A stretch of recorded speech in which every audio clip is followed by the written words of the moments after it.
Hey everybody, Matthew Street here and welcome to my channel. I really appreciate it.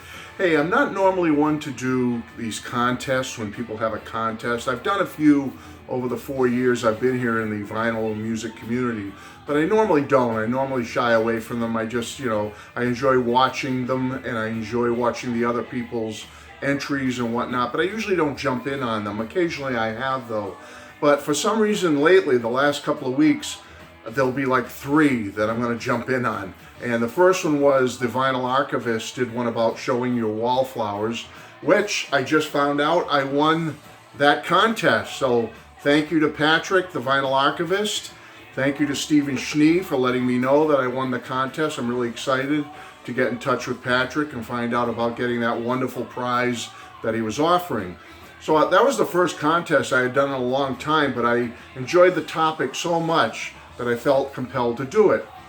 Well, the one I'm going to do right now is for MACCA Mania, Richard Dolan.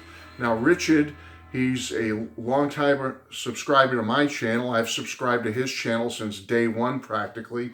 And he's done a couple of contests over the period of time that he's been here in the music and vinyl community. And I always like to try to jump in on Richard's because I like to support his channel and try to get that subscriber base up for him.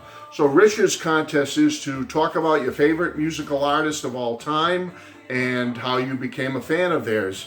And I mean, do I really need to tell you who my favorite musical artist is of all time? I mean, the 4 years I've been here, I think many of you know exactly who it is. And probably a lot of you will want to tune out to this video because I've told this story a gazillion times on my channel about how I became a fan of, yes, the Beatles. I am a Beatles fan, a Beatles fanatic.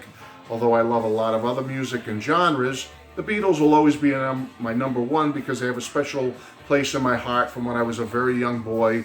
In 1964, I was the child of 2 30-year-old parents. Yes, my mom and dad were born in 1930 and 1931, early 31 respectively, and I was born in the summer of 1961.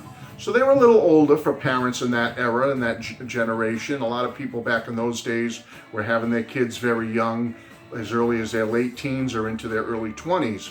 But my parents didn't have me till they were, like I said, 30. And my dad was 30 when I was born, but he turned 31 shortly thereafter. So they were a little older. So by the time the Beatles came around in early 1964, my parents were, like I say, they were 33 years old. My dad was going on 34. They were a little old for the Beatles, let's be honest. But as my dad tells a story, and he has in a video I did with him not too long ago about the Beatles, you can check that out if you'd like.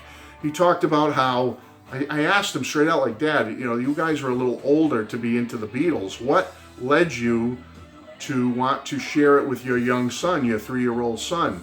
And he said that basically they thought of the Beatles as kind of a curio, kind of an interesting thing that was happening, a phenomenon that was taking over the youth of America at that time. And they found it to be rather a positive thing, rather an uplifting thing. And so they decided to pick up some records for me that I could enjoy.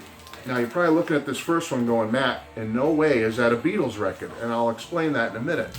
So we're in 1964. My parents are living in a second-floor apartment in Providence, Rhode Island, above my grandparents, and I was their first child, and now I'm 3 years old. And I had a little toy Pinto Pony spring horse. Again, I've told this story 100 times, but they bought me one of those little Pinto Pony horses that is stationary. It has 4 springs in each corner of the framework, and then in the middle of it, attached to the springs, was a Pinto Pony with a saddle, with handles you could hold on up near his ears. And basically you could rock on this thing, on this spring-loaded horse. You could bounce up and down. You could go side to side, forwards, backwards, whatever you wanted. And the story is that my parents had these 3 albums. They bought these 3 albums. Now the first one is called Beatlemania, with Please Please Me and She Loves You on it. Okay? What happened was, it says recorded in Britain.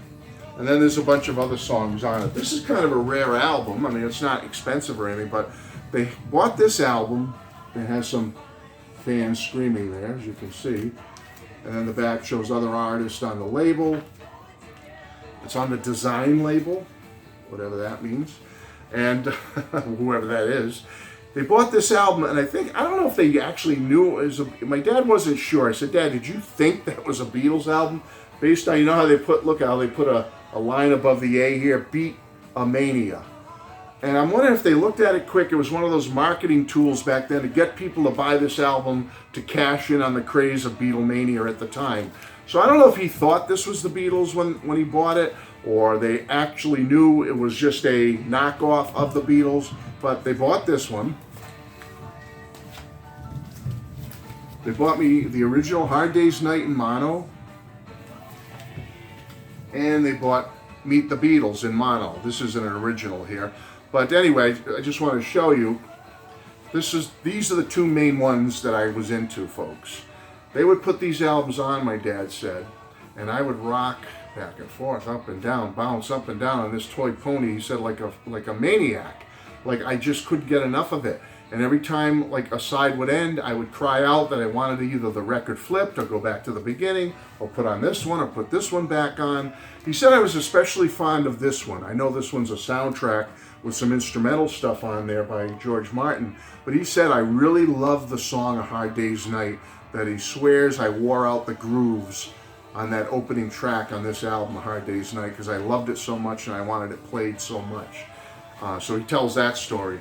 But I do remember listening to both of these as a very young boy on that little toy horse and bouncing and laughing and having a great old time. So that was my initiation to the Beatles, Richard, and it's been fanship and fanatical, whatever you want to call it, ever since. I've just been a total fan of the Beatles. They'll always be my number one band and artist, musical artist of all time. And it all goes back to being that little 3-year-old boy in 1964. And I had, I guess, forward-thinking parents, you know, for being in their early 30s, thinking, hey, let's get some of these Beatle albums for our young son. He might enjoy it. And well, look what they've created all these years later. My goodness, I can't believe it. Coming up on, 57 years ago, whatever it was. But it's crazy. So anyway, Richard, that's my entry to your contest. I wish you good luck with getting your 300 subscribers. I'm sure it will happen sooner than you think. And all the best to the rest of you. Thanks for checking out my entry to the MACCA Mania 300 subscriber contest.